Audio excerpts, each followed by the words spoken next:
Praise the Lord. ஆண்டவருடைய நாமத்திற்கு மகிமை உண்டாவதாக. Praise the Lord. Glory be to the name of the Lord. இந்த காலை வேளையிலேயும் மீண்டும் ஒரு முறை தேவனுடைய வார்த்தையோடு இந்த நாளை துவக்குவதற்கு தேவன் நமக்கு அளித்த அளவற்ற அவருடைய கிருபை எண்ணி நான் தேவனை நன்றியோடு ஸ்தோத்திரிக்கிறேன். I thank God with a grateful heart for the graces that the Lord has rendered to start the day with the grace of God. இம்மட்டும் நமக்கு போதித்து நம்மை வழிநடத்தின கர்த்தர் இந்த நாளிலேயும் நமக்கு நலமானதை போதித்து நம்மை வழிநடத்துவாராக.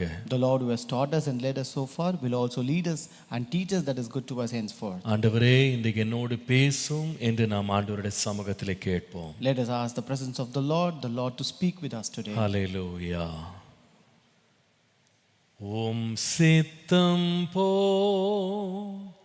என்னை என்றும் தற்பரனே நீ நடத்தும் என் சித்தமோ ஒன்றும் வேண்டாம் என் பிரியனே என் இயேசுவே என் சித்தமோ ஒன்றும் வேண்டாம் என் பிரியனே என் இயேசுவே வழி பிரயாணி மூடனை போ வழி தவறா நடந்திடவே வழியிதுவே என்று சொல்லும் இனிய சத்தம் துனித்திடட்டும் வழியேதுவே என்று சொல்லும் இனிய சத்தம் துனித்திடட்டும் உம் சித்தம் போ என்னை என்றும் தற்பரனே நீர் நடத்து. இரக்கமும் கிருபையும் உள்ள நல்ல ஆண்டவரே, இந்த காலவெளியிலே எங்களை நாங்கள் உம்முடைய சமூகத்திலே தாழ்த்தி கொண்டு நாங்கள் எங்களை படைக்கிறோம். Our gracious and merciful Father, this morning we humble ourselves and commit at your presence, Lord. இந்த நாளிலே உம்முடைய சத்திய வசனத்திலிருந்து நலமானதை எங்களுக்கு போதித்து எங்களை வழிநடத்துவீராக. May the Lord teach us that is good to us through your true word and lead us, Lord. இன்றைக்கு கர்த்தாவே உம்முடைய சத்தியத்திற்குள்ளே எங்களை வழிநடத்துவீராக. May the Lord lead us into your truth today, Lord. இன்றைக்கு கர்த்தாவே உம்முடைய சத்தத்தை எங்களுக்கு கேட்க பண்ணுவீராக. May the Lord let us hear your voice today, Lord. உம்முடைய வார்த்தை எங்களை ஆண்டவரே வாழ்க்கைக்கு பிரயோஜனம் உள்ளதை கற்றுத்தரும்படி நாங்கள் ஜெபிக்கிறோம். We pray that your word may teach us that is beneficial to our life, Lord. எங்களுடைய வாழ்க்கையை நீர் வழி நடத்தும். Lord, you lead our life, Lord. இயேசுவின் நாமத்தில் பிதாவே. In Jesus' name we pray. Amen. Amen. Praise the Lord. கர்த்தர் ரொம்ப நல்லவர். Praise the Lord. God is good. இந்த காலையிலேயும் மீண்டும் ஒரு முறை நாம் நீதிமொழிகள் புஸ்தகத்திலிருந்து நம்முடைய தியானத்தை தொடர தேவன் அளித்திருக்கிற கிருபைக்காய் கர்த்தரை ஸ்தோத்திரிக்கிறேன். Even today, thank God for giving us grace to continue our devotion from the book of Proverbs. நம்முடைய வேதாகம பரீட்சையில் இன்றைக்கு நாம் கடைசி நாளாக வைத்திருக்கிறோம். இன்றோடு வேதாகம பரீட்சை முடிவுக்கு வருகிறது. So today is the last day of our exam. By today our exam ends. இந்த மூன்றாவது பரீட்சையை நீங்கள் எழுதாவிட்டால் நீங்கள் இன்றைக்கு தயவு செய்து எழுதும்படி நீங்கள் முயற்சி எடுங்கள். If you have not attended this third phase of exam, kindly take efforts to attend it today. www.biblequizinternational.com என்கிற வெப்சைட்டுக்கு சென்று நீங்கள் பரீட்சையை எழுதலாம். You can visit www.biblequizinternational.com website and you can take part in that exam. 5 மொழிகளில் 3 விதமான நிலைகளில் எழுதலாம். You can take this exam in 5 languages and in 3 levels. கர்த்தர் உங்களை ஆசீர்வதிப்பாராக. May the Lord bless you all. இன்றைக்கும் நாம் நம்முடைய தியானத்தை தொடருவோம். Let us continue our devotion today. நீதிமொழிகள் 5ஆம் அதிகாரம் 21ஆம் வசனத்தை வாசிக்கலாம். Let us read Proverbs chapter 5 verse 21.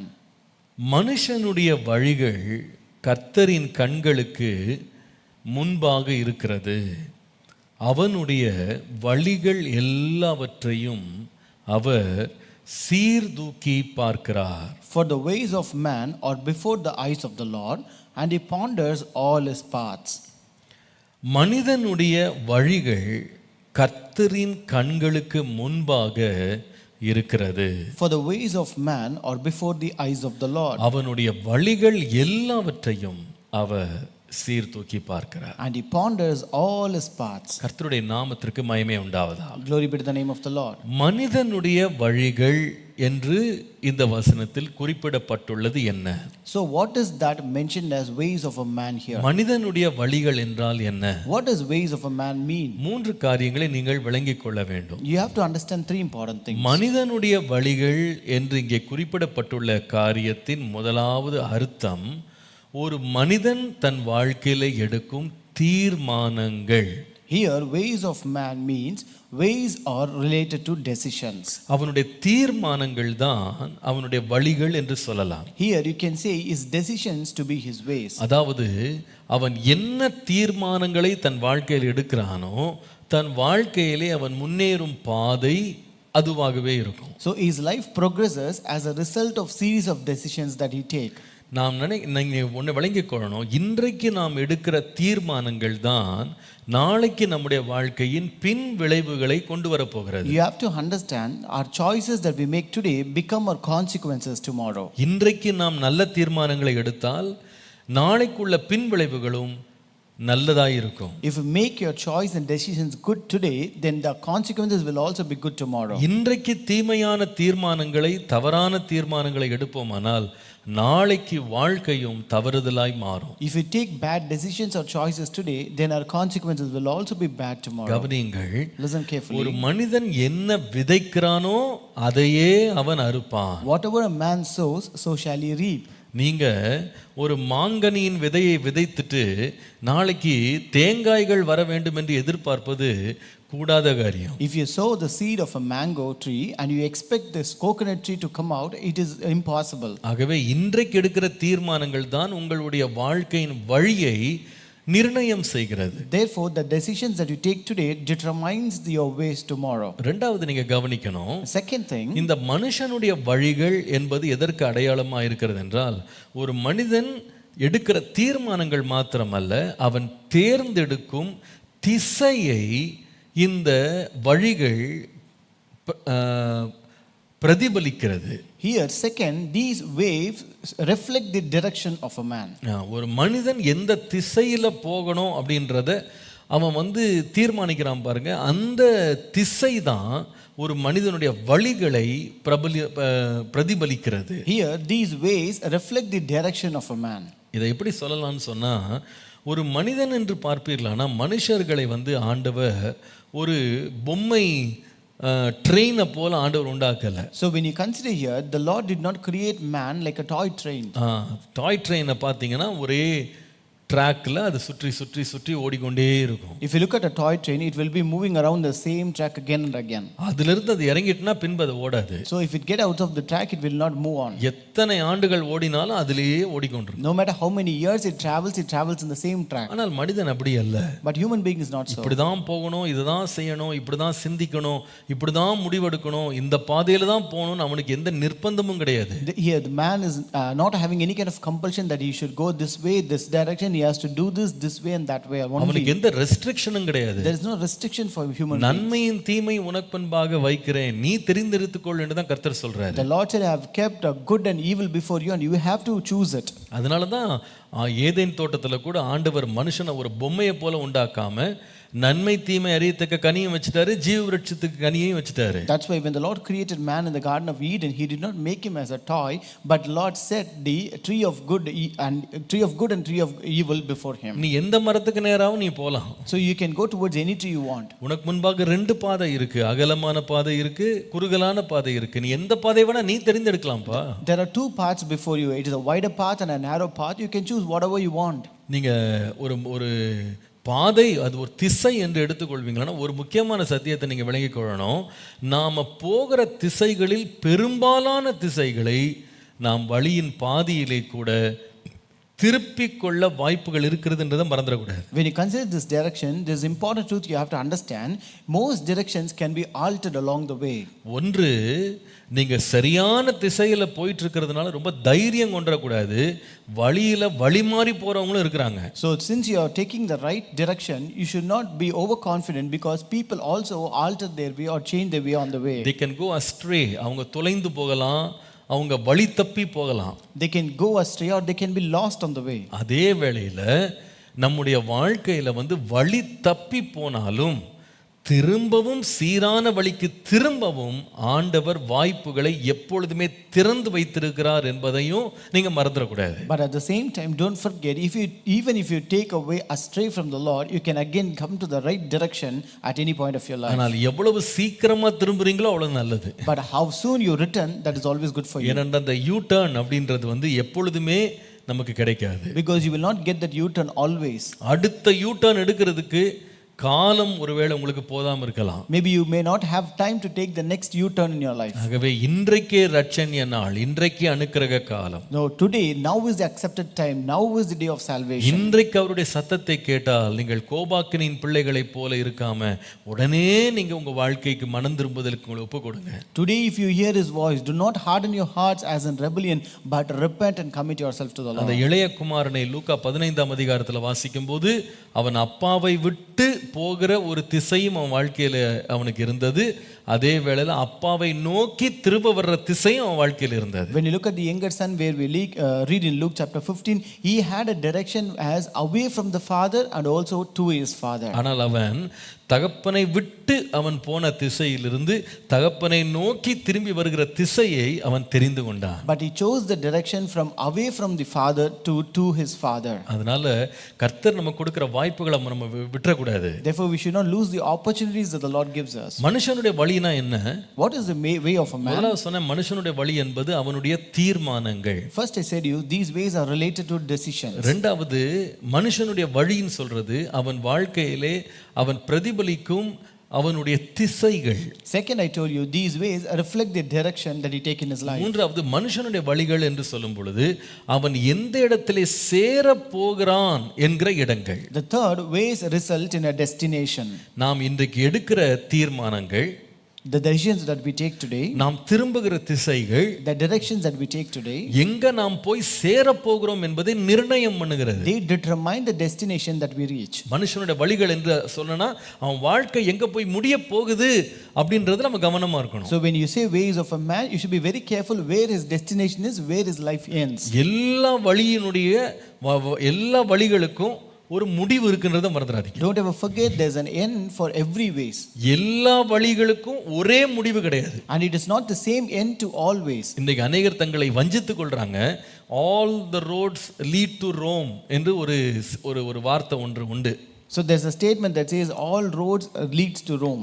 எங்க போனாலும் கடைசில கடவுள்கிட்ட தான் சேரணும் அப்படினு சொல்வாங்க. They say wherever you go you have to reach God at the end. அப்படி ஒரு வழி கிடையாது. There is no way like that. எந்த வழியில போனாலும் கடவுள்கிட்ட போய் சேர முடியாது. You cannot reach God in any way you want. தேவனுக்கு போகும் ஜீவனுக்கு போகும் பாதை ஒருவன் தெரிந்தெடுத்தாதான் ஜீவன்ல போய் முடிய முடியும். Only if a person take the path that leads to life, only then he can lead and reach that life. எல்லா வழியும் ஒரே போல தெரியலாம். All ways may appear similar. நீங்க ஒரு ஹைவேஸ்க்கு போனீங்கன்னா, if you go to highways, நீங்க சேலம் போற ரோடும் சரி, நீங்க விஜயவாடா போற ரோடும் சரி, ரோடெல்லாம் பார்த்தா ஒரே மாதிரி தான் இருக்கும். If you look at the road that leads to Salem and Vijayawada, both look similar. எல்லாமே தார் ரோடு தான். All are made of tar. எல்லாமே 3 lane 4 lane ரோடு தான். All the roads are 3 lane and 4 lane roads. Road எல்லாம் ஒண்ணுதானங்க. எல்லா ரோடும் விஜயவாடா போகணும், எல்லா ரோடும் விஜயவாடா போகாது. Just because all the roads are similar, not all roads leads to Vijayawada. உதாரணமா நீங்க ஒரு ரயில்வே ஸ்டேஷனுக்கு போறீங்க. For example, if you go to a railway station, ஒரு ஜங்ஷன்ல போய் நின்னீங்கன்னா, இப்ப சென்னையில உள்ள ரயில்வே ஜங்ஷன்ல போய் நின்னீங்கன்னா கிட்டத்தட்ட 14 பிளாட்ஃபார்ம் இருக்குன்னு நினைக்கிறேன். எல்லா பிளாட்ஃபார்ம்லயும் ஒரே போன்ற ட்ரெயின் கோச்சஸ் தான் இருக்கிறது. And if, for example, if you go to Chennai Junction, you will have around 14 platforms where the trains appear similar in all the platforms. எல்லா கோச்சும் ஒரே மாதிரி இருக்கிறது. All the coach appear similar. எல்லா பிளாட்ஃபார்ம்லயும் ஒரே விதமான engine தான் இருக்கிறது. And all the platform contain same kind of engine in them. எந்த வண்டியில ஏறினா என்னங்க? So whichever train you can choose, right? நம்ம எல்லாம் ஒரே இடத்துக்கு தான் போறோம். We're going to reach the same destination. அப்படி சொல்லி ஏற முடியுமா? Can you get into a train like that? No. எந்த வண்டி முன்னாடி கிளம்புதோ அதுல ஏறிரலாம்னு சொல்லி நம்ம நினைச்ச இடத்துக்கு போக முடியுமா? So can we go to the place getting into any train that goes first?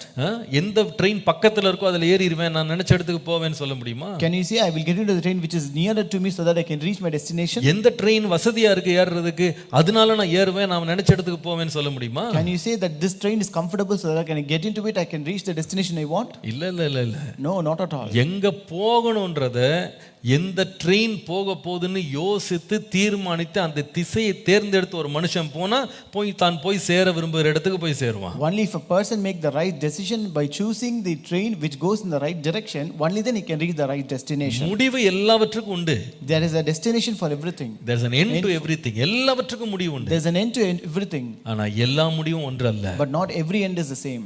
ஒரு முடிவு மரணம், இன்னொரு முடிவு ஜீவன். One end is death, the other one is life. ஒரு முடிவு பரலோகம், ஒரு முடிவு நரகம். One end is heaven, the other end is hell. ஒரு முடிவு சந்தோஷம், ஒரு முடிவு வேதனை. One end is joy, the other end is pain. மனுஷனுடைய வழிகள் என்று சொல்லும் பொழுது இது மூன்றையும் நீங்க மறந்துடவே கூடாது. When you say ways of a man, you should not forget all these three things. 3 Ds: decisions, directions, destinations. இது மூன்றையும் கலந்தது தான் மனுஷனுடைய வழி. Ways of man is a combination of all these three.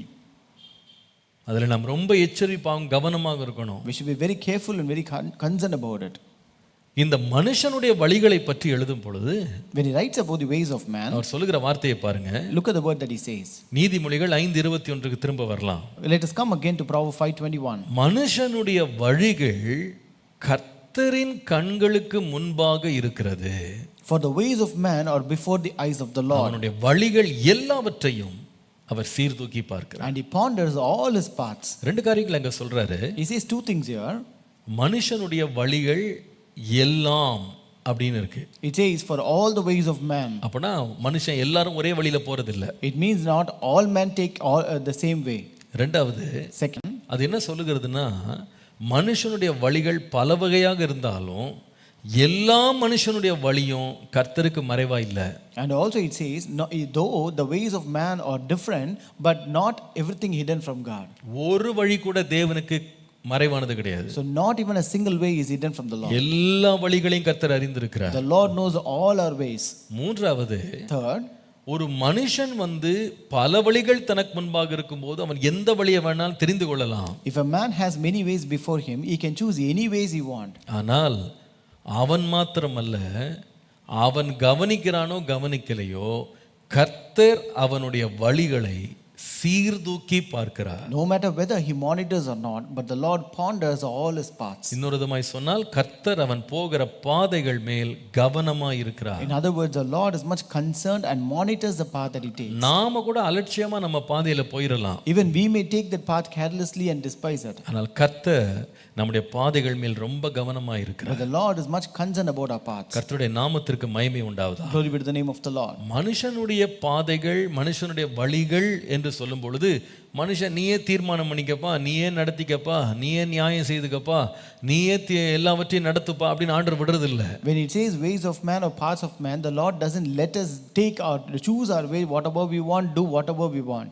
நீயே முழு உத்தரவாதம் எடுத்துக்கோ அப்படின்னு சொல்லல. The Lord doesn't say you take the entire responsibility. மனுஷனுடைய வழியா இருந்தாலும் கர்த்தர் அதுல சம்பந்தம் உள்ளவராய் இருக்கிறார். Though it is a way of man, but God has a connection over there. அதன் மேல ஆண்டவர் ஆளுகை செய்கிறார். The Lord has a dominion over it.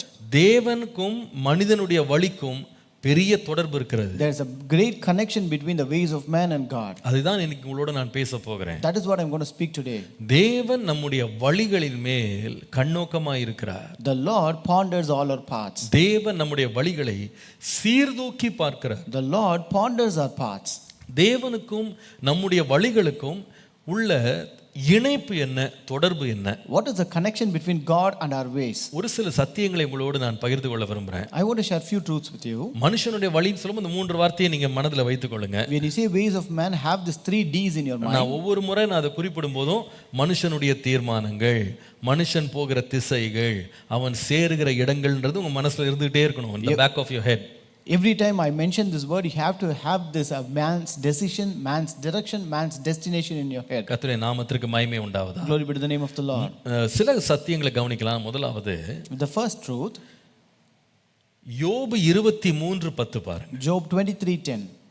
ஆனாலும் நான் போகும் வழியை அவர் அறிவார். But he knows the way that I take.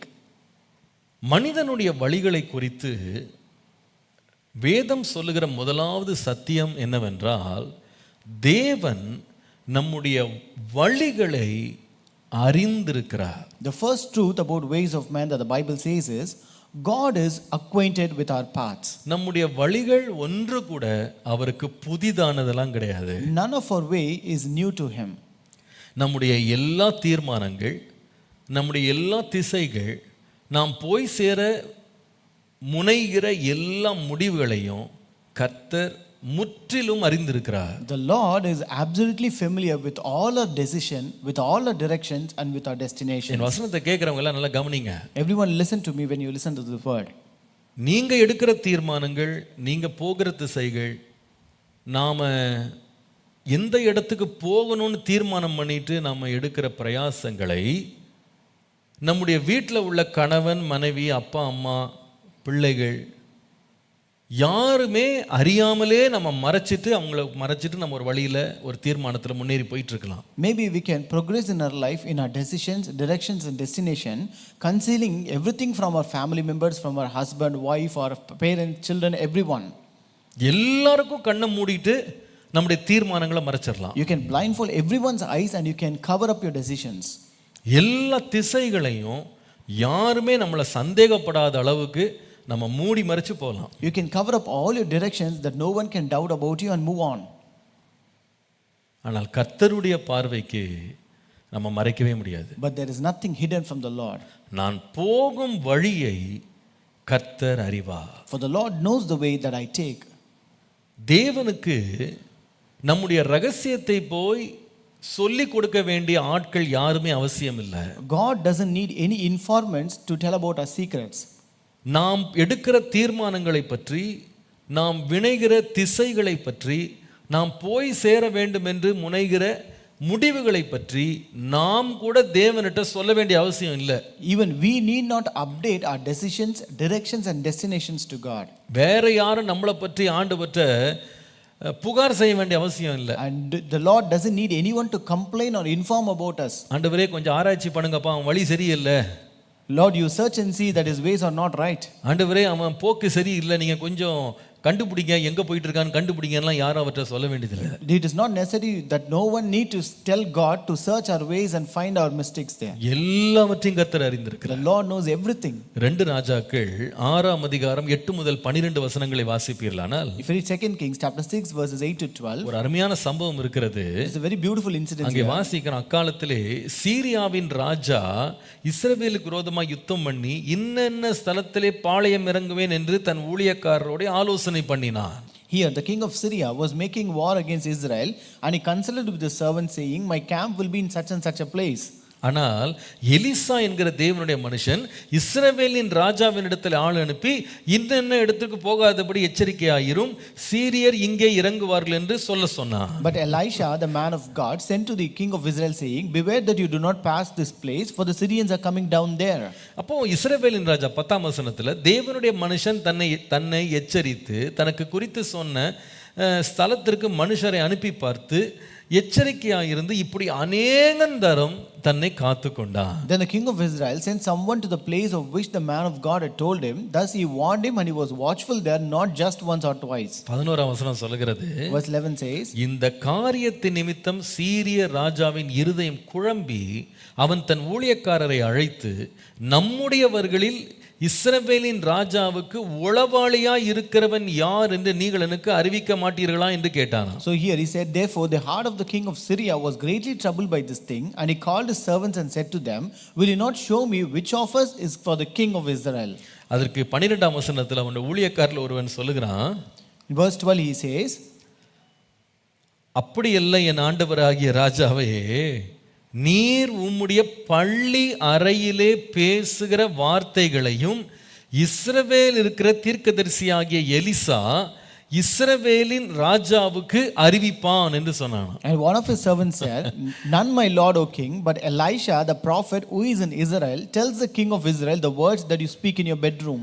நீங்க உங்க பள்ளி அறையில, உங்க படுக்கை அறையில நீங்க என்ன பேசுறீங்கன்றத அங்க ஒரு தீர்க்கதரிசி இருக்கான், அவன் ராஜாவுக்கு சொல்லிடுவான். There's a prophet there who can tell what you speak in your bedroom to the king there. நம்முடைய வழிகள் எல்லாவற்றையும் பற்றியும் தேவன் முழு அறிவுள்ளவராய் இருக்கிறார். God has a foreknowledge or acquainted with all our paths.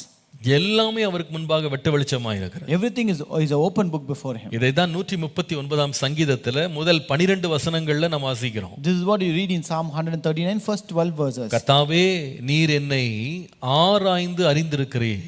O Lord, you have searched me and known me. என் உட்காருதலையும் என் எழுந்திருக்குதலையும் நீர் அறிந்திருக்கிறீர். என் நினைவுகளை தூரத்திலிருந்து அறிகிறீர். You know my sitting down and my rising up. You understand my thought afar off. நான் நடந்தாலும் நான் படுத்திருந்தாலும் என்னை சூழ்ந்திருக்கிறீர். என் வழிகளெல்லாம் உமக்கு தெரியும். You comprehend my path and my lying down and are acquainted with all my ways. 6ஆம் வசனத்துல சொல்லுகிறாரு, verse 6 he says, இந்த அறிவு எனக்கு மிகுந்த ஆச்சரியமும் எனக்கு எட்டாத உயரமுமா இருக்கிறது. Such knowledge is too wonderful for me, it is high, I cannot attain it. தொடர்ந்து பாருங்க. You continue that. உம்முடைய ஆவிக்கு மறைவாக எங்கே போவேன்? உம்முடைய சமூகத்தை விட்டு எங்கே ஓடுவேன்? Where can I go from your spirit, or where can I flee from your presence? நான் வானத்திற்கு ஏறினாலும் நீர் அங்கே இருக்கிறீர். நான் பாதாளத்தில் படுக்கை போட்டாலும் நீர் அங்கேயும் இருக்கிறீர். If I ascend into heaven, you are there. If I make my bed in hell, behold, you are there. நான் விடியற்காலத்து செட்டைகளை எடுத்து சமுத்திரத்தின் கடையாந்தரங்களிலே போய் தங்கினாலும் அங்கேயும் உமது கை என்னை நடத்தும், உமது வலதுகரம் என்னை பிடிக்கும். If I take the wings of the morning and dwell in the uttermost parts of the sea, even there your hand shall lead me and your right hand shall hold me. இருள் என்னை மூடிக்கொள்ளும் என்று நான் சொன்னாலும் இரவும் என்னை சுற்றி வெளிச்சமாயிருக்கும். If I say surely the darkness shall fall on me, even the night shall be light about me. உமக்கு மறைவாக இருளும் அந்தகாரப்படுத்தாது. Indeed the darkness shall not hide from you. இரவும் பகலை போல வெளிச்சமாயிருக்கும், உமக்கு இருளும் வெளிச்சமும் சரிசமம். But the night shines as the day, the darkness and the light are both alike to you. இதுதான் தேவனுடைய ஞானம். So this is the knowledge of God. நம்முடைய அத்தனை வழிகளை பற்றியும் ஆண்டவர் முழுமையாக அறிந்து வைத்திருக்கிறார். The Lord is acquainted about all our paths in our life. அவர் ஏதோ கணிக்கிறது கிடையாது. ஓ இப்படி போய்டுவானோ இப்படி செஞ்சிருவானோ அப்படின்னு கணிக்கிறது இல்ல. God does not make any guesses about our life. ஒரு வேடிக்கையா ஒரு சம்பவம் சொல்லுவாங்க. They will say a funny incident. இது சும்மா ஒரு வேடிக்கைக்காக தான். This is just for a fun. 3 நாட்டினுடைய போலீசார் தங்களுடைய நாட்டு போலீஸ் படையினுடைய வலிமையை குறித்து மெச்சிக் கொண்டார்களாம். So the heads of the police army of 3 nations they spoke proud about their power. Police force. அப்போ அவங்க முதல் போலீஸ் யாருன்னா அமெரிக்காவுடைய police. So the first police force was American. அவங்க சொன்னாங்களாம், ஒரு குற்றம் சம்பவித்து 2 மணி நேரத்துக்குள்ள நாங்க குற்றவாளியை பிடிச்சிருவோம். They said if there's a crime that happens, we will find out the criminal in another 2 hours.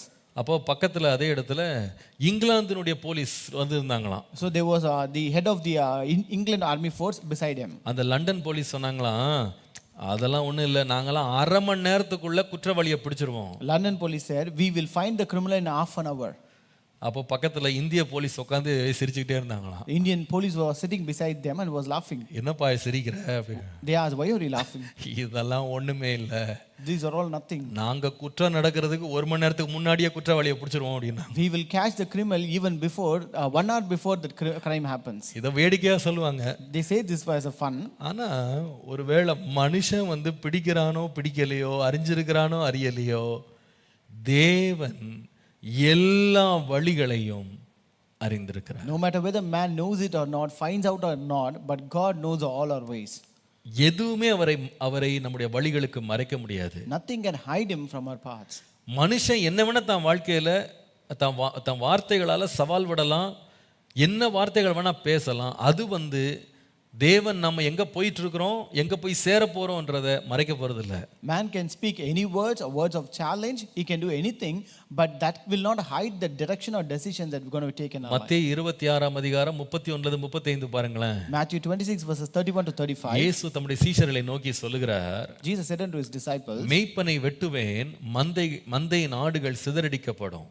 I will strike the shepherd and the sheep of the flock will be scattered. இந்த ராத்திரியிலே நீங்கள் எல்லாரும் என் நிமித்தமாக இடறல் அடைவீர்கள். And all of you will be made to stumble because of me this night. ஆனாலும் நான் உங்களுக்கு முன்பாக உயிர் தெழுந்த பின்பு உங்களுக்கு முன்பாக கலிலேயாவுக்கு போவேன்னு சொன்னார். But after I have raised, I will go before you to Galilee. உடனே பேதுரு என்ன சொன்னார் தெரியுமா? What did Peter say immediately? உமது நிமித்தம் எல்லாரும் இடறல் அடைந்தாலும் நான் ஒரு காலும் இடறல் அடையவே மாட்டேன் அப்படின்னு சொன்னார். He said, even if all are made to stumble because of you, I will never be made to stumble. இயேசு அவனை நோக்கி சொன்னார், பேதுருவே, இந்த ராத்திரி சேவல் கூவுகிறதுக்கு முன்னே நீ என்னை 3 தரம் மறுதலிப்பாய் என்று மெய்யாகவே உமக்கு சொல்லுகிறேன். Jesus said unto him, Peter, assuredly I say to you that this night before the rooster crows you will deny me 3 times. பேதுரு அதுக்கு என்ன பதில் சொன்னாரு? What did Peter reply? நான் உம்மோடே மரிக்க வேண்டியதா இருந்தாலும் உம்மை மறுதலிக்க மாட்டேன் என்று சொன்னான். He said, even if I have to die with you, I will not deny you. கடைசியில் யார் சொன்னது நடந்தது? But whose words actually happened last? பேதுரு சொல்றான், எல்லாரும் மறுதலிச்சால் மறுதலிக்க மாட்டேன். Peter said, even if everyone deny, I will not deny you. நான் மரிக்க வேண்டியதா இருந்தா கூட மறுதலிக்க மாட்டேன். Even if I have to die with you, I will not deny you. ஆனா கர்த்தர் ஒரு வார்த்தை சொன்னார், மெய்யாகவே சொல்றேன், இன்றைக்கு ராத்திரி நீ 3 முறை மறுதலிப்பாய். But the Lord said a word, truly I say you that you will deny me thrice this night. அவன் எப்படி தீர்மானிக்க போகிறான், எந்த திசையில போகிறான், அவனுடைய வாழ்க்கை எப்படி முடிய போகுதுன்றத பேதுருக்கே தெரியல, கர்த்தர் அறிந்திருந்தார். Peter was not familiar about his decision, his direction and destination, but God knows it. இது ரொம்ப ஆச்சரியமாய் பிரமிப்பாய் இருக்கிறது. This is really astounding and surprising. யோவான் 13ஆம் அதிகாரம் 21-30 பாருங்களேன். John chapter 13 verses 21 to 30. இயேசு ஆவியில கலங்கி சொல்றாரு, உங்களில் ஒருவன் என்னை காட்டி கொடுப்பான் என்று மெய்யாகவே மெய்யாகவே உங்களுக்கு சொல்லுகிறேன். Jesus was troubled in spirit and testified and said, most assuredly I say to you, one of you will betray me. இத சொன்ன உடனே சீஷர்கள் எல்லாரும் பயந்து போய் ஒருவரை ஒருவர் நோக்கி பார்த்து, யாரு, நானா நானா நானான்னு ஒவ்வொருத்தரும் கேக்குறாங்க. So then the disciples, when they heard this, they were looking at each other, they were perplexed about it and they spoke whether it is me or whom. இப்போ ஒருவன் இயேசுவை பார்த்து கேக்குறான், ஆண்டவரே அவன் யார்? So one of the person asked Jesus, Lord, who is it? 26ஆம் வசனத்துல இயேசு பதில் சொல்லுகிறாரு, நான் இந்த துணிக்கையை தோய்த்து எவனுக்கு கொடுப்பேனோ அவன்தான் என்று சொல்லி அந்த துணிக்கை எடுத்து யூதாஸ் காரியத்துக்கு கொடுக்கிறார். In verse 26 Jesus answered, it is he to whom I shall give a piece of bread when I have dipped it, and having dipped the bread he gave it to Judas Iscariot. அவன் வாங்கின உடனே வேதம் சொல்லுகிறது, சாத்தான் அவனுக்குள்ளே புகுந்தான். Now when he received it, Satan entered him. உடனே இயேசு அவனை பார்த்து சொன்னாரு, நீ செய்கிறதை போய் சீக்கிரமாய் செய். Then Jesus said to him, what you do, do quickly. இப்ப கவனிங்க, சுற்றி சீஷர்கள் உட்கார்ந்து இருக்காங்க. Now disciples are sitting around. அவங்க கேட்ட கேள்விக்கு பதில் முன்னால நடக்குதுன்றத கூட கிரகிச்சிக்க முடியல அவங்களால. They were not able to understand the answer for their question is happening before them. யூதாசுக்குள்ள பிசாசு புகுந்துட்டான்னு அவங்களுக்கு தெரியல. They do not know that Satan entered Judas Iscariot. நீ செய்கிறதை சீக்கிரமாய் செய்யின்னு இயேசு சொன்ன உடனே அவங்க மனதில் என்ன ஓடுச்சுன்னு சொன்னா, யூதாஸ் கையில பணப்பை இருக்கு, ஆகவே பண்டிகைக்கு தேவையானவைகளை வாங்குறதுக்காக அல்லது தரித்திரருக்கு ஏதாவது கொடுக்கணும்னு சொல்லி இயேசு சொல்றார் போல இருக்கு அப்படின்னு சொல்லி எல்லாரும் கணிச்சிட்டு இருக்காங்க. When Jesus said to Judas, what you do quickly, these disciples thought since Judas had the money box, Jesus would have told him to buy something for the feast, or he should have told him to give something to the poor. ஆனால் எல்லார் கண்ணுக்கும் அவன் செய்ய போகிறது மறைந்திருந்தாலும் தேவன் முன்னமே அறிந்திருந்தார். Though it was hidden from all their eyes, the Lord have known it already. மனுஷனுடைய வழிகள் எல்லாம் கர்த்தருக்கு முன்பாக இருக்கிறது. God is acquainted with the paths of man. எவ்வளவு நாம பயந்திருக்கணும் தெரியுமா? You know how fearful we should be. உம்முடைய சமூகத்துக்கு மறைவாக நான் எங்க போவேன் ஆண்டவரே? Lord, where I can go away from your presence, Lord? என் கதவை அடைச்சிட்டேன் அப்படின்னா உலகமே என்னை பார்க்கலன்னு நினைச்சிடக்கூடாது. If I shut my door, I should not think that the world is not looking at me. என் கண்ணை மூடிட்டேன்னா எல்லார் கண்ணும் இருளாக்கிட்டேன்னு நினைக்க கூடாது. I should not think if I close my eyes, I have blindfolded all the eyes of men. எல்லார் கண்களும் அடைக்கப்பட்டு எல்லாருடைய சந்தேகத்திற்கும் இடமில்லாம நம்ம போனாலும் நம்முடைய அத்தனை வழிகளையும் தேவன் வெளிச்சம் போல பார்த்துட்டே இருக்கிறாரு. Even if we close all the eyes of men and if we go beyond the doubt of men, the Lord knows all our ways.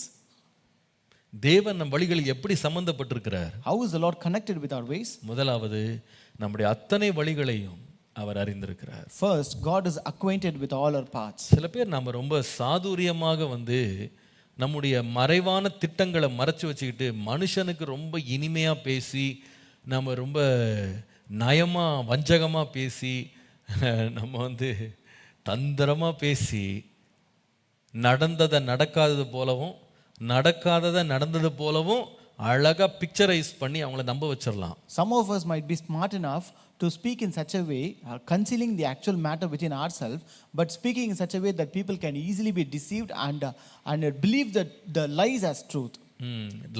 What has happened is not what has happened, and what has not happened is what has happened. You can convince them very smartly, very subtly, cunningly. You can cheat them. But யாரை ஏமாத்தினாலும் கர்த்தரை மாத்திரம் ஏமாற்ற முடியாது. But no matter whomsoever you can cheat, you cannot cheat God. நம்முடைய வழிகள் எல்லாம் கர்த்தருக்கு முன்பாக இருக்கிறது. And all our ways are before the Lord. அவர் எல்லாவற்றையும் அறிந்திருக்கிறார். He knows all our ways. இரண்டாவது, நம்முடைய வழிகளுக்கும் தேவனுக்கு என்ன சம்பந்தம்? Second, how is God connected with our paths? ஆதியாகமம் 28:15 பாருங்க. Genesis 28:15. நான் உன்னோடே இருந்து நீ போகிற இடத்திலெல்லாம் உன்னை காத்து இந்த தேசத்துக்கு உன்னை திரும்ப வர பண்ணுவேன். நான் உனக்கு சொன்னதை செய்யும் அளவும் உன்னை கை விடுவதில்லை என்றார். Behold, I am with you and will keep you wherever you go and will bring you back to this land, for I will not leave you until I have done what I have spoken to you. முதலாவது சொன்னேன், மனுஷனுடைய வழிகள் எல்லாவற்றையும் தேவன் அறிந்திருக்கிறார் அல்லது அவருக்கு எல்லாம் வெளியரங்கமாக இருக்கிறது. First I told you, God is acquainted with all the parts of man. இரண்டாவது, நம்முடைய தேவன் நம் எல்லா வழிகளிலேயும் நம் கூடவே வருகிறார். Second, God accompanies us in all our paths. ஒரு மனுஷன் உண்மையாய் தேவனை விசுவாசிக்க முடியுமானால் நம்முடைய தேவன் நம்மை ஒரு நாளும் தனியே விடுகிறதில்லை. If a man can truly believe the Lord, our God will never let us alone.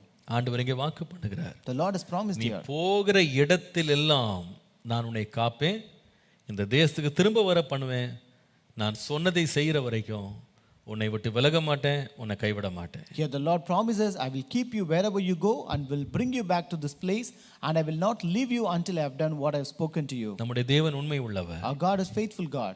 கரம் பிடித்தவர் கைவிடவே மாட்டார். The Lord who has upholded our hands, he will never leave us. நாம் அவரை ஏற்றுக்கொண்டு அவரை நம்முடைய வாழ்க்கையிலே என்னோடு வாரும் ஆண்டவரேன்னு சொல்லி அழைக்கும் போது நமக்குள்ளே இருந்து நமக்காக நமக்கு முன் சென்று வழி நடத்த அவர் கூடவே வருகிறார். If we accept the Lord and if we call unto the Lord to accompany us, then he will be with us, in us, and go before us, and he will accompany us in all our paths. 1 நாளாகமம் 28:20. First Chronicles 28:20. தாவீது தன் குமாரனாகிய சாலமோனை நோக்கி சொல்கிறார், நீ பலங்கொண்டு தைரியமாயிருந்து இதை நடப்பி நீ பயப்படாமலும் கலங்காமலும் இரு. தேவனாகிய கர்த்தர் என்னும் தேவன் உன்னோடு இருப்பார். கர்த்தருடைய ஆலயத்தை கட்டுகிறதற்கு அடுத்த சகல கிரியைகளையும் நீ முடித்து தீரு மட்டும் அவர் உன்னை விட்டு விலகவும் மாட்டார், உன்னை கைவிட மாட்டார். And David said to his son Solomon, be strong and of good courage and do it. Do not fear nor be dismayed, for the Lord God my God will be with you. He will not leave you nor forsake you until you have finished all the work for the service of the house of the Lord. கவனியுங்கள். Listen carefully.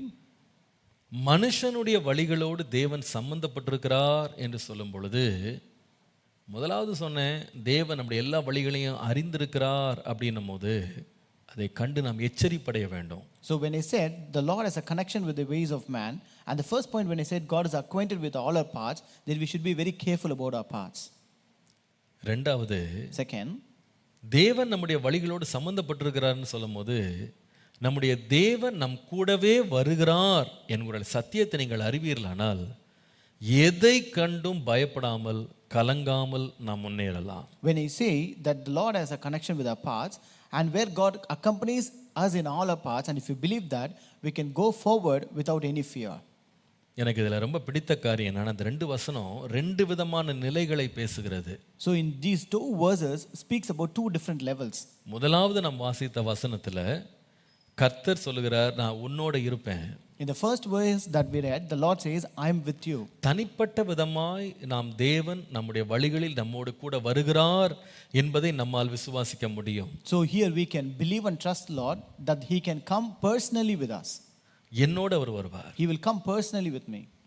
நான் ஒரு நாளும் பயப்பட வேண்டியதில்லை. I will not be afraid of anything. ஆனால் தாவீது சாலமோனுக்கு சொல்லும் பொழுது, But when David said to Solomon, அவர் சொல்லுகிறாரு, என் மகனே உன்னோட கர்த்தர் இருப்பார். he says, my son, the Lord will be with you. நான் நினைக்கிறேன் எந்த தகப்பனுக்கும் தான் பிள்ளையை விட்டு பிரியணுன்ற வாஞ்சை இருக்கவே இருக்காது. I think no father will have a desire to leave his son. எந்த தகப்பனும் தான் பிள்ளை தன்னோடு இருக்கணும், தான் பிள்ளையோடு இருக்கணும்னு தான் எந்த தகப்பனும் ஆசைப்படுவான். Every father will desire that he should be with his son and his son should be with him. தன்னுடைய தகப்பனை தன்னுடைய பிள்ளையை விட்டு பிரியணும்னு வாஞ்சிக்கிற எந்த தகப்பனும் உண்மையான அன்புள்ளவன் அல்ல என்பது உண்மை. Any father who desires to part from his son is not a true loving father. தன் பிள்ளையை விட்டு எந்த தகப்பனும் பிரிய விரும்ப மாட்டான். No father will like to be away from his son. தாவீதுக்கு எவ்வளவு வாஞ்சை இருந்திருக்கும். See how much David should have that desire.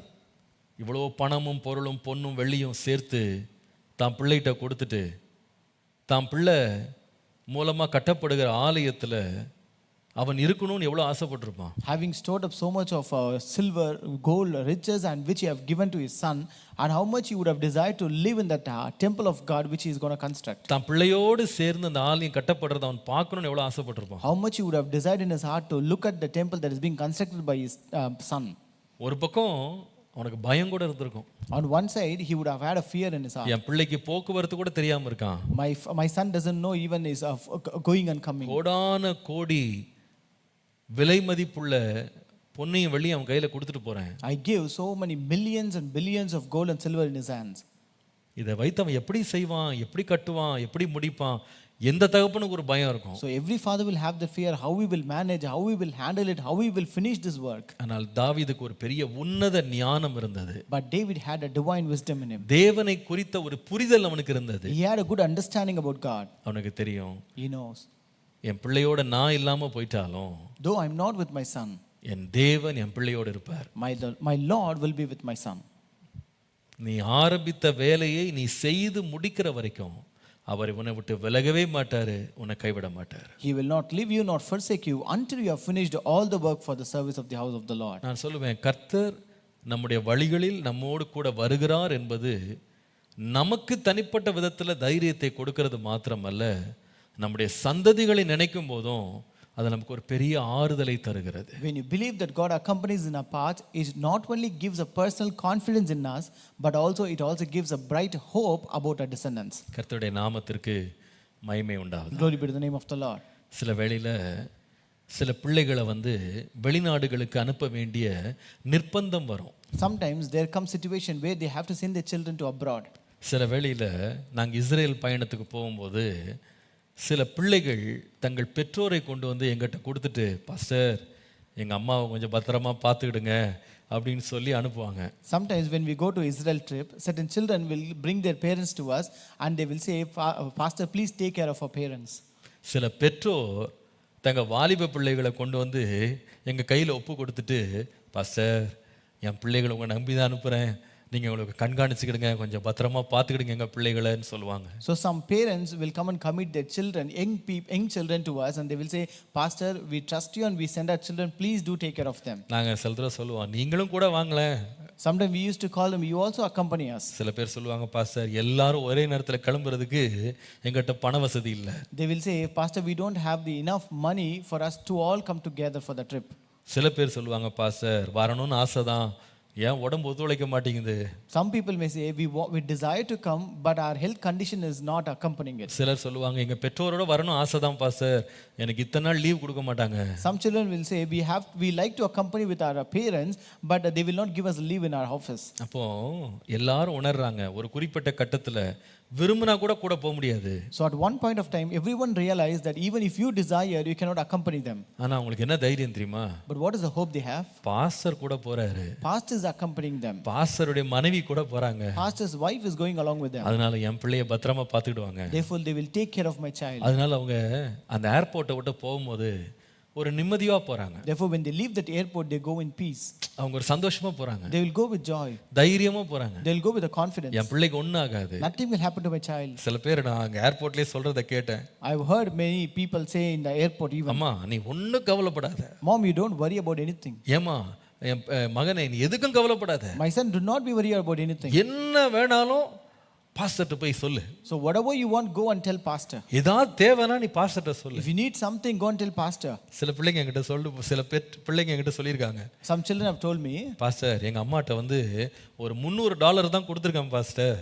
Pastor, I have given only $300 to my parents. எங்க மம்மிக்கு வந்து இந்த டாலர்லாம் கொடுத்து பொருள் வாங்க தெரியாது. My mother doesn't know how to use dollars there and buy products. ஒருவேளை அவங்களுக்கு இன்னும் கொஞ்சம் எக்ஸ்ட்ரா தேவைனா, If in case she needs some extra money, நீங்க தயவு செய்து கொடுத்துருங்க பாஸ்டர், நான் வந்ததுக்கு அப்புறமா நான் தந்துடுறேன். you please give her, pastor, I will give you once you return.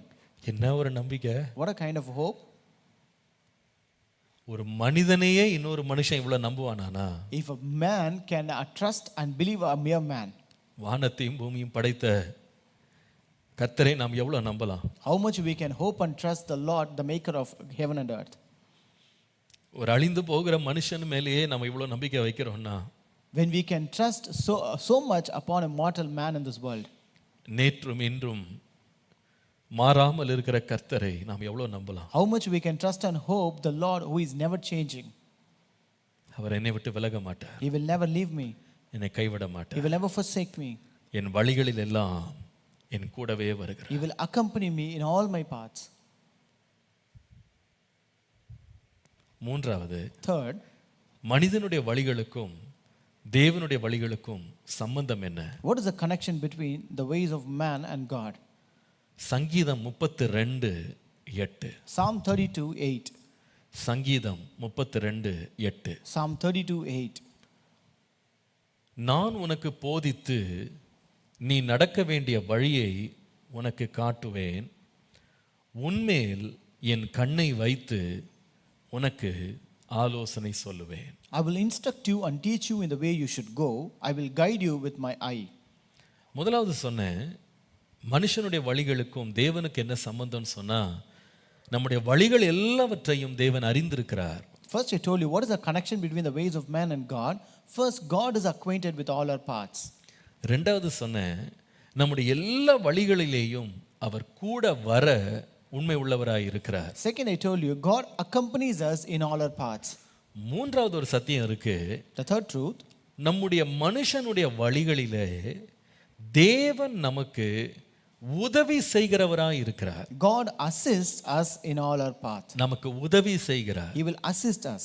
வழிகள் என்று சொல்லும் பொழுது மூன்று காரியங்களையும் சொன்னேன், அதை மறந்துடாதீங்க. When I say ways, I told you three things. நாம் எடுக்கிற தீர்மானங்கள், Our decisions, நாம போகிற திசைகள், the directions that we take, நாம் சேர விரும்புகிற இடங்கள், the destination that we want to reach. இது எல்லாவற்றை குறித்தும் நாம கலங்க வேண்டியதில்லை.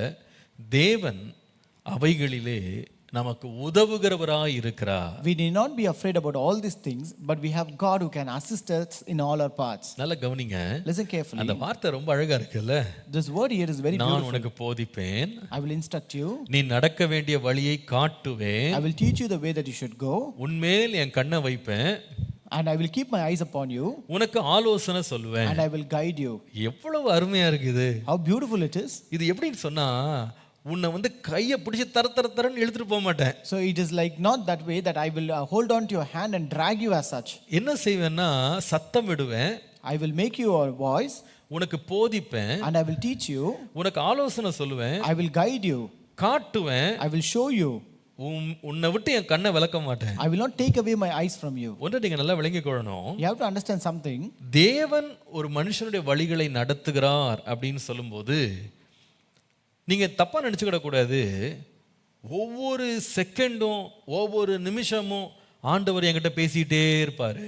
When you say that the Lord leads the ways of man, it doesn't mean that the Lord will be speaking each and every second in my ears. இது எப்படின்னா உதாரணமா 2 இட்லி சாப்பிடுன்னு ஆண்டவர் சொல்லுவாரு. So for example, the Lord will say you to eat 2 idlis. இப்போ ஒரு அரை class தண்ணி குடின்னு திடீர்னு சொல்லுவாரு. The Lord will suddenly say drink a half a glass of water. இப்போ படுத்துக்கோன்னு ஆண்டவர் சொல்லுவாரு. The Lord will say now you can go and sleep. இப்போ எழுந்துக்கோன்னு சொல்லுவாரு. The Lord will say you awake now. இன்னைக்கு வேலைக்கு போ அப்படின்னு சொல்லுவாரு. திடீர்னு வேலைக்கு போகாதன்னுவாரு. The Lord will say you can go to work today, and suddenly he will say don't go to work today. வண்டி போயிட்டே இருக்கும்போது திடீர்னு லெஃப்ட்னுவாரு, திடீர்னு ரைட்னு சொல்லுவாரு. So suddenly as you are driving, the Lord will say take left suddenly and take right suddenly. திடீர்னு எழும்புன்னுவாரு, திடீர்னு உட்காருன்னு சொல்லுவாரு. Suddenly he will ask you to rise up, and suddenly he will ask you to sit down. இதெல்லாம் சொல்ல மாட்டாரு, நான் சொல்லல. I don't say he won't say all these things. தேவன் சொல்லணும்னா சொல்லுவாரு. If God wants to say, he will say. எலியாவை பார்த்து எழுந்து புசின்னு சொன்னாரு. The Lord said unto Elijah, get up and eat. சாப்பிட கூட சொன்னாரு, நான் இல்லைன்னு சொல்லல. So the Lord asked him to eat even. ஆனா நீங்க கர்த்தர் வழி நடத்த போறாருன்னு சொல்லிட்டு ஒவ்வொரு நாளினுடைய அடிப்படை அசைவுகளை கூட கர்த்தர் சொன்னாதான் செய்வேன் அப்படின்னு நம்ம நிக்க வேண்டிய அவசியம் இல்லை. But we need not have to ask him for every mundane thing in our life and expect him to answer everything. நம்முடைய பெற்றோர் நமக்கு நல்ல ஆலோசனை கொடுக்குறவங்க, அப்படிதானே? So our parents are good counselors to us. அதுக்காக ஒவ்வொரு நாளும் ஒவ்வொரு நிமிடமும் நம்ம செய்ய வேண்டியதெல்லாம் அவங்க சொல்லிக்கிட்டே இருக்காங்களா? So does it mean that they are telling each and everything every second to us? இல்ல. No, not at all. சில வேளை ஆரம்ப கட்டங்கள்ல சொல்லலாம். Sometimes in initial stages they may say us. ஆனா உன்மேல் என் கண்ணை வைத்து ஆலோசனை சொல்லுவேன், உனக்கு போதிப்பேன், உன்மேல் என் கண்ணை வைப்பேன், நீ நடக்க வேண்டிய வழியை காட்டுவேன். இதெல்லாம் அர்த்தம் என்ன? So what does it mean that I will instruct you, teach you, I will guide you with my eyes? இதை நீங்க எப்படி விளங்கிக் கொள்ளணும் தெரியுமா? How can you understand this? தேவன் நம்முடைய கையை பிடிச்சு விளையாட போறதில்லை. The Lord is not going to take hold of our hand and play with that. அவர் ஒரு கோச் மாதிரி இருப்பாரு. He is like a coach to us. Coach பார்த்திருக்கீங்களா? Have you seen a coach? ஒரு ஃபுட்பால் கேம்ல, ஒரு கிரிக்கெட் கேம்ல விளையாட்டு ஆரம்பிக்கிறதுக்கு முன்னாடி ஒரு கோச் என்ன பண்றாருன்னா, பல மாதங்கள் பல வருடங்கள் அந்தரங்கத்துல உட்கார்ந்து அவங்களுக்கு பயிற்சி கொடுக்கிறாரு. So in a football match or a cricket match, before the match starts, this coach will be with the players and he will train them for many years together, many months together in secret.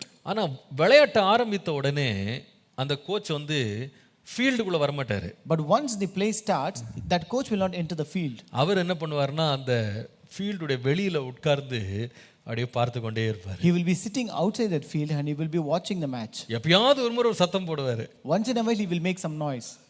மற்றபடி ஒவ்வொரு பாலுக்கும் அடி அடி அடின்னு சொல்லிட்டு இருக்க மாட்டார். Otherwise he will not guide them for every ball. சில வேளையில ஒரு பிரேக் வரும்போது ஒரு சின்ன ஆலோசனை கொடுப்பாரு, இப்படி போய் விளையாடுங்கன்னு சொல்லிட்டு அவர் போய் உட்கார்ந்துருவாரு. Sometimes during a break he will come and give an advice and then he will go back and sit. நம்முடைய தேவன் கூட ஒரு நல்ல coach. Even our God is also like a coach. எப்படி நம்மளை வழி நடத்துவார் நான் சொல்றேன். How he will guide us? நமக்கு ஒரு நல்ல ஒரு பயிற்சியாளரை போல கர்த்தருடைய வசனத்திலிருந்து சத்தியங்களை, கோட்பாடுகளை, நியமனங்களை, நியாயங்களை தேவன் நமக்கு நல்ல பயிற்சி கொடுப்பாரு. He will train us in his word, in his principles, in his ordinances, in his laws from the word of God. அதை சொல்லி கொடுத்துட்டு நம்ம அனுதின வாழ்க்கையின் போராட்டங்களை சந்திக்கும் போது நாம் கேட்ட வசனங்களை வைத்து, போதனைகளை வைத்து, ஆலோசனைகளை வைத்து சரியான முடிவுகளை எடுக்க பின்னாலிருந்து அவர் பார்த்து கொண்டே இருப்பார். Having taught us, he will expect us and he will also watch us taking those kinds of things from the words, the principles that we have read, and he wants us to apply them in our daily life as we go through the struggle. சில பேர் பண்ற தப்பு என்னன்னா, ஆண்டவரே நான் இன்னைக்கு காலைல வேலைக்கு போணுமா? So what is the mistake some people do? Lord, do I want to go to work today? ஆண்டவர் உடனே பதில் சொல்ல மாட்டாரு. The Lord will not answer you immediately. கர்த்தர் என்கிட்ட பேசவே மாட்டேங்கிறாரு. The Lord is not talking with me. கர்த்தர் உங்ககிட்ட ஏற்கனவே பேசியிருக்காருப்பா, இதெல்லாம் ஏற்கனவே ட்ரைனிங்ல கொடுத்திருக்காரு. The Lord has already given all these things in training. வேலை செய்யாதிருக்க மனமில்லாதவன், வேலை செய்ய மனமில்லாதவன் சாப்பிடாதிருக்க கடவன். The man who doesn't have heart to work shall not eat. ஏற்கனவே ஒரு ட்ரைனிங் செஷன் எடுத்துக்கிறாரு. The Lord has already taught you in a training session. காலைல எழும்பினோடனே உனக்கு தீர்மானம் பண்ணணும் அப்படின்னும் போது ஆண்டவரே நான் இப்போ பல் விளக்கணுமா, நான் இப்போ இட்லி சாப்பிடணுமா, நான் இப்போ வேலைக்கு போகணுமான்னு கேட்டுட்டு இருக்க வேண்டிய அவசியம் இல்லை. If you want to take a decision in the early morning, you need not ask, Lord, should I brush now? Should I eat idli now? Should I go to work now? அந்த வசனம் காலுக்கு ஒரு தீபமா, பாதைக்கு ஒரு வெளிச்சமா இருக்கும். அந்த வெளிச்சம் சத்தம் போடாது, அமைதியா விளக்க மாத்திரம் காமிச்சிட்டே இருக்கும், வெளிச்சத்தை கொடுத்துட்டே இருக்கும். His word is a lamp to your feet and a light to your path. It will not speak out, but it will show the light calmly. அது டைரக்ஷனை காமிச்சிட்டே இருக்கும். It will just show you the direction alone. எப்படி நான் சரியான தீர்மானங்களை ஒரு கிறிஸ்தவனா எடுக்கிறேன்? So how do I take the right decisions as a Christian? ஒரு ஆவிக்குரியவனா எப்படி தீர்மானங்களை எடுக்கிறேன்? How do I take my decision as a spiritual man? நான் கற்றுக்கொண்ட வசனங்களால, based upon the word that I have learned. அந்த நேரம் ஆவியானவர் ஞாபகப்படுத்துவாரு. That's when the Holy Spirit will remind us. இந்த வசனத்தை வச்சு உன்னை ட்ரெயின் பண்ணிருக்கேன். I have trained you in this word. உன் இருதயத்தில் உள்ள இந்த வசனத்தை நீ காத்திருந்த பாரு, இந்த நேரம் அதை நீ யூஸ் பண்ணணும். This word which you have kept in your heart, you are supposed to apply and use this word now. ஒவ்வொரு பால் வரும்போது எப்படி ஒரு கோச் வந்து இப்போ அடி அடி அடின்னு கத்த மாட்டாரோ, like how when you get every ball the coach will not shout hit it. அதே போல கர்த்தர் கூட ஒவ்வொரு நிமிஷமும் நம்மகிட்ட வந்து போ, நில்லு, எழும்பு, உட்காரு இப்படின்னு சொல்லிட்டு இருக்க மாட்டார். Similarly, the Lord will also come and say every second go, sit, stand, right and left. அவர் நமக்கு போதிக்கிறாரு. He will teach us. பின்பு அந்த போதனையை கேட்டு அதன்படி நடக்க நமக்கு சுதந்திரத்தை தர்றார். And then he will give us freedom that we may apply and walk according to the training that we have received. எவ்வளவு அருமையான தேவன் நம்முடைய தேவன். How good is our God. கடைசியா at last, மனுஷனுடைய வழிகளுக்கும் தேவனுடைய வழிகளுக்கும் உள்ள சம்பந்தம் என்ன? What is the connection between the ways of God and ways of man? முதலாவது சொன்னேன், தேவன் நம்முடைய வழிகளை எல்லாம் அறிந்திருக்கிறார். First I told you God is acquainted with all our paths. ரெண்டாவது நம்ம கவனிச்சோம், தேவன் நம்முடைய எல்லா வழிகளிலேயும் தேவன் நமக்கு கூடவே இருக்கிறார். Second I told you God accompanies us in all our paths. மூன்றாவது கவனிச்சோம், தேவன் நம்முடைய எல்லா வழிகளிலேயும் நமக்கு உதவுகிறார். Third I told you God assists us in all our paths. கடைசியாக Last, நாம் ஏற்கனவே வாசித்த வசனத்துக்கு திரும்ப வரலாம். let's come to the first verse that we read. நீதிமொழிகள் 5:21. Proverbs 5:21. மனுஷனுடைய வழிகள் கர்த்தரின் கண்களுக்கு முன்பாக இருக்கிறது. For the ways of man are before the eyes of the Lord. 5:21. கர்த்தரின் கண்களுக்கு முன்பாக மனுஷனுடைய வழிகள் இருக்கிறது. For the ways of man are before the eyes of the Lord. அவனுடைய வழிகள் எல்லாவற்றையும் அவர் சீர்தூக்கி பார்க்கிறார். And he ponders all his paths. அர்த்தம் என்ன? What does it mean? கடைசியாக நம்முடைய வழிகளை குறித்து சரியான மதிப்பீட்டை கர்த்தர் தான் தருகிறார். Fourth, God makes a right assessment of our paths. நாம வழிகள் சரியா தவறா அப்படின்னு தீர்மானிக்கிறது யாருடைய அதிகாரத்தில் இருக்குன்னா கர்த்தருடைய அதிகாரத்தில் இருக்கு. So it is God who decides whether our decisions are right or not. சரியான மதிப்பெண் கொடுக்கிறவர் கர்த்தர் தான். It is God who assesses them right. நம்ம வழிகள் சரியா தவறா என்று தீர்மானம் பண்ற அதிகாரத்தை கர்த்தர் நம்ம கையில கொடுக்கல. The Lord has not given us the authority to assess whether our decisions are right or wrong. மனுஷனுக்கு செம்மையாய் தோன்றுகிற ஒரு வழி ஒன்று உண்டுன்னு வேதத்துல வாசிக்கிறோம்ல. So we also read there is a way that is pleasing to man. There is a way that seems right to man, right in the eyes of man. அவன் கண்ணுக்கு அது சரி. That is right in the eyes of man. அது வந்து சட்டமாகாது. But that cannot become the right one. அது நியாயமாகாது. That is not lawful. ஒரு மனுஷனுடைய வழிகளை சீர்தூக்கி பார்க்கிறது கர்த்தர். But it is God who assesses and ponders all his paths. அதை தராசுல வச்சு பார்க்கறாரு. He places it in the balance. அது சரியா தவறா, நன்மையா தீமையா, அது நல்லதா கெட்டதா, அது ஆசீர்வாதமானதா, அது அழிவுக்கு உரியதா என்றதை கர்த்தர் தீர்மானம் பண்றாரு. It is God who decides whether it is right or wrong, good or evil, whether it brings blessings or destruction. Everything is assessed by God. நல்லா கவனிங்க. Listen carefully. நம்முடைய முடிவுகளை வைத்து நம்ம நல்ல வழியில போயிட்டு இருக்கோம் நம்ம நினைச்சிட கூடாது. We should not think based upon our end that we are moving in the right direction. உதாரணமாக எனக்கு நிறைய செல்வம் கிடைச்சிருச்சு, நான் நல்ல வழியில நடந்துட்டு இருக்கேன்னு சொல்ல முடியாது. Just because you have more riches, you cannot say that I am going in the right way. உலக பிரகாரமாக நான் ரொம்ப ஆசீர்வாதமா இருக்கிறேன் அப்படின்றதுக்காக என் வாழ்க்கை சரியான திசையில போயிட்டு இருக்குன்னு அர்த்தம் கிடையாது. Just because you are more blessed in the worldly life, it doesn't mean that your life is going in the right direction. ஒரு திருடனுடைய வீட்ல நிறைய பணம் இருக்கலாம். There might be more riches in the house of a thief. அதுக்காக அவன் வாழ்க்கை கரெக்டா இருக்குன்னு அர்த்தமா? So does it mean that his life is right? சொல்லுங்க பாப்போம். நான் ரொம்ப சந்தோஷமா இருக்கேன் அப்படின்றதுக்காக நான் சரியான பாதையில் இருக்குன்னு அர்த்தம் கிடையாது. Just because I am happy doesn't mean that I am in the right way. குடிகாரன் கூட சந்தோஷமா இருக்கான். Even a drunkard is happy. அதுக்கு அவன் வழி சரின்னு சொல்லிட முடியுமா? So for that can you say that he is right? நான் செய்யறதெல்லாம் வெற்றியா முடியுது அப்படின்றதுக்காக நான் செய்யறது சரின்னு சொல்ல முடியுமா? Just because whatever I do is successful, can I say that it is the right way? ஒரு கொலைகாரன் கூட தான் கொலை செய்யணும்னு நினைச்ச தீர்மானத்துல வெற்றி அடைகிறதுனால அவன் செய்யற காரியத்தை சரின்னு சொல்லிட முடியுமா? Even a murderer is successful in his decision of killing a person. So can we say that his path is right? நம்ம செய்யறதனுடைய முடிவு ரொம்ப பிரபலமா இருக்கு அப்படின்றதுக்காக நம்ம செய்யறது சரின்னு நம்ம வந்து கொண்டு வந்துட முடியுமா முடிவை? So just because the end of your thing is popular, can you say whatever you do is right? அப்படின்னா ஒரு தீவிரவாதி ஒரு இரவுல உலகம் முழுவதும் தெரிகிற பேர் பெற்றவனா மாறிடுறான், அதனால அவன் ரொம்ப நல்லவன் சொல்ல முடியுமா? If it's so, a terrorist become popular in one night, so can we say that he is right? இல்ல. ஒரு மனிதனுடைய வழிகளை சீர்தூக்கி பார்க்கிறவர் கர்த்தர் தான். It is God himself who will assess the path of a man. நம்முடைய எல்லா தீர்மானங்கள், நாம் போகிற திசைகள், நாம் போய் சேர்கிற இடங்கள் எல்லாவற்றிற்கும் நியாயத்தை புகட்டி நன்மை என்ன தீமை என்ன என்று முடிவிலே நியாயம் தீர்க்கிறவர் கர்த்தர் ஒருவரே. It is God who sees, who assesses and judges whether it is right or wrong regarding our decisions, directions and destinations. அதனால நம்ம ஒரு நாளும் நம்முடைய உணர்ச்சிகளை வைத்துக்கொண்டு நான் போகிற பாதை சரியான பாதை என்று மாறுதட்டி கொள்ளக்கூடாது. Therefore we should not brag or boast about our decisions, directions and destination based upon the end of it. இல்ல, upon our feelings. Emotion. We should not let our feelings and emotions decide that our ways are right. நம்முடைய உணர்ச்சிகளுக்கு அதிகாரத்தை ஆண்டவர் கொடுக்கல. The Lord has not given that authority to our feelings or emotions. ஒரு மூன்றாம் நபர் வந்து நம்ம வாழ்க்கையில நீ போறதெல்லாம் சரி அப்படின்னு சொல்றதுனால அவங்க கொடுத்த சர்டிபிகேட்டை வச்சுட்டு அவங்களே சொல்லிட்டாங்க அப்படின்னு நான் வந்து தீர்மானம் பண்ணிட்டு போயிட முடியாது. Just because the third person have given you a certificate that what you do is right, I cannot proceed further with that certificate. தாவீது ஒரு முறை நாத்தான் எனக்கு தீர்க்கதரிசியை பார்த்து சொன்னாரு, நான் ஒரு கேதுரு மர வீட்டில் இருக்கிறேன், கர்த்தருடைய பெட்டி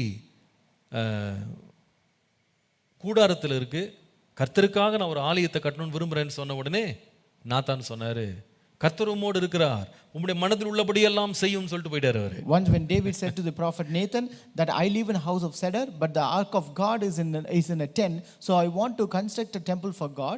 Immediately that prophet said, see, the Lord is with you, you proceed as you want.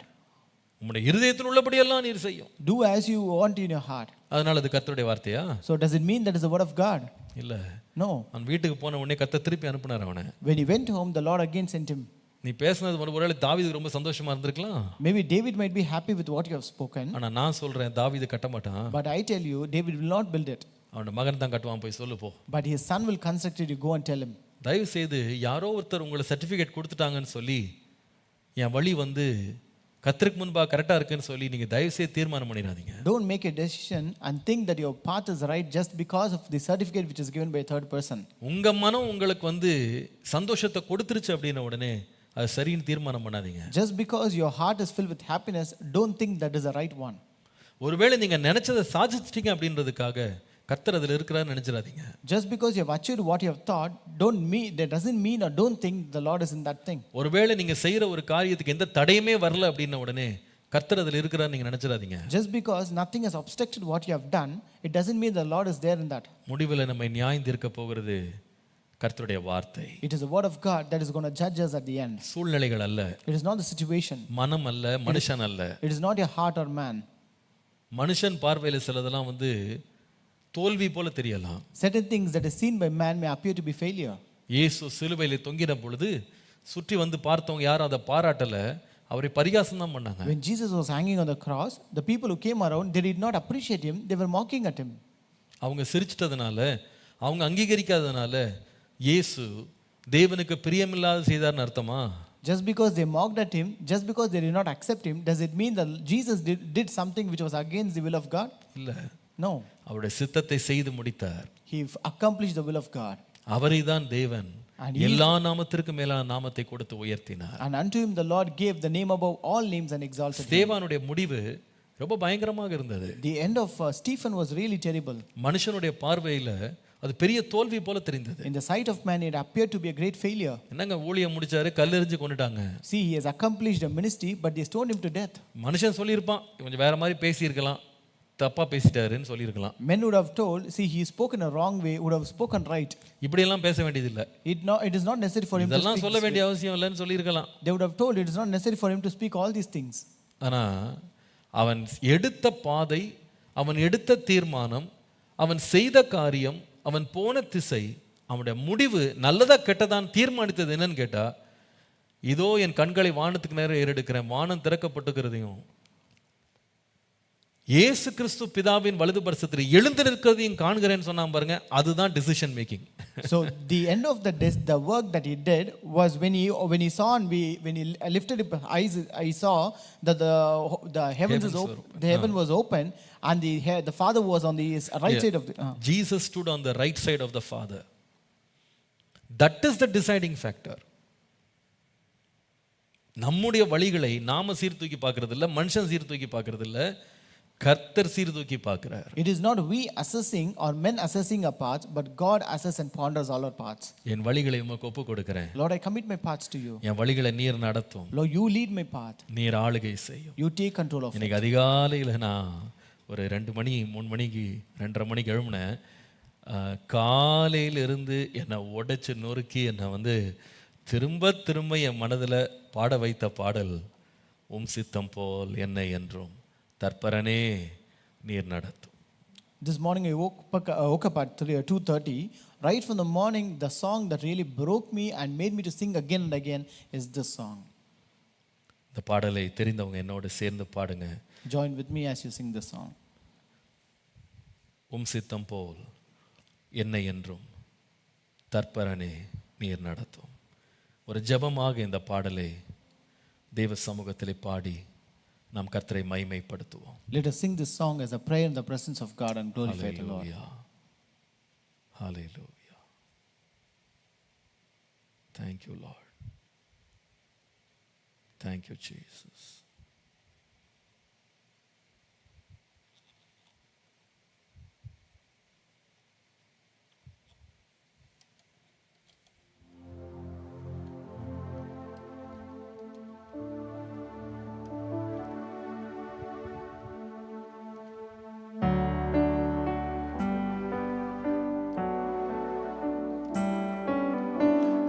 சித்தம் போல் என்னை என்றும் தற்பரனே நீர் நடத்தும்.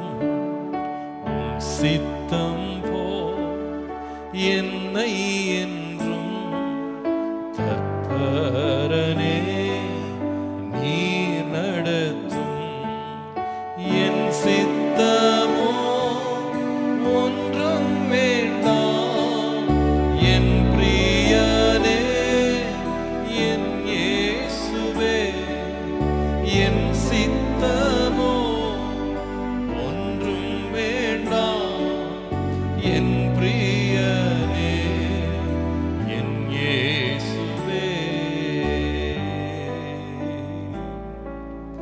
வழி பிரயாணி மூடனை போல் வழி தவறா நடந்திடவே, வழி இதுவே என்று சொல்லும் இனிய சத்தம் தொனித்திடட்டும்.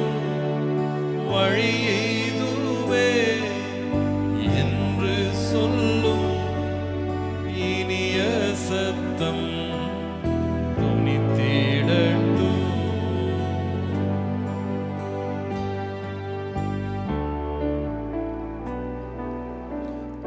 அக்கினி ஸ்தம்பம் மேக ஸ்தம்பம் அடியார் மீது ஜொலித்திடட்டும். இரவு பகல் கூட நின்று என்றென்றுமாய் நடத்திடுமே. இரவு பகல் கூட நின்று என்றென்றுமாய் நடத்திடுமே. சித்தம் போல் என்னை என்றும் தற்பரனே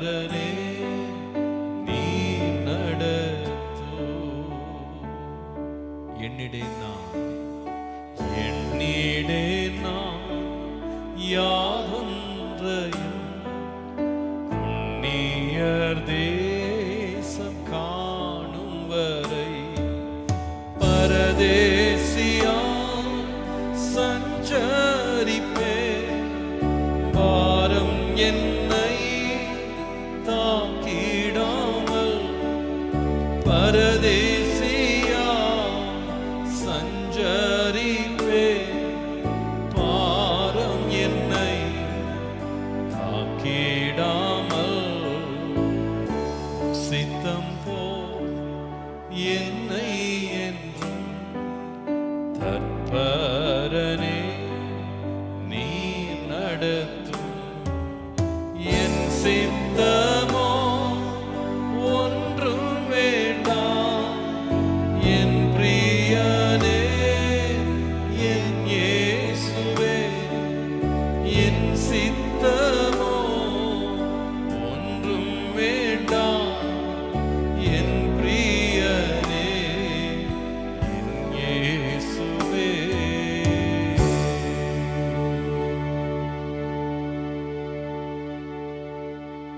பரிசுத்த பிதாவே, உம்முடைய சமூகத்தை நோக்கி நாங்கள் வருகிறோம். Our Holy Father, we come to your presence, Lord. எங்கள் வழிகளை நீர் சீர்தூக்கி பாரும். Lord, you ponder our paths, Lord. உம் சித்தம் போல் எங்களை நடத்தும். Lead us according to your will, Lord. முடிவிலே உம்முடைய அங்கீகாரத்தை பெற கிருபை தார். Give us grace to be recognized by you at the end, Lord. இந்த வசனத்தை பேசின அடியேனையும் இந்த வசனத்தை கேட்டுக்கொண்டிருக்கிற ஒவ்வொருவரையும் நீர் மாத்திரம் நடத்தும். May the Lord alone lead the servant of God who has spoken this word and the one who are listening to this word. உம்முடைய நாமத்தை எங்கள் வாழ்க்கையிலே மகிமைப்படுத்தும். Glorify your name in our life, Lord. இயேசுவின் நாமத்தில் பிதாவே. In Jesus' name we pray. Amen. Amen. Amen.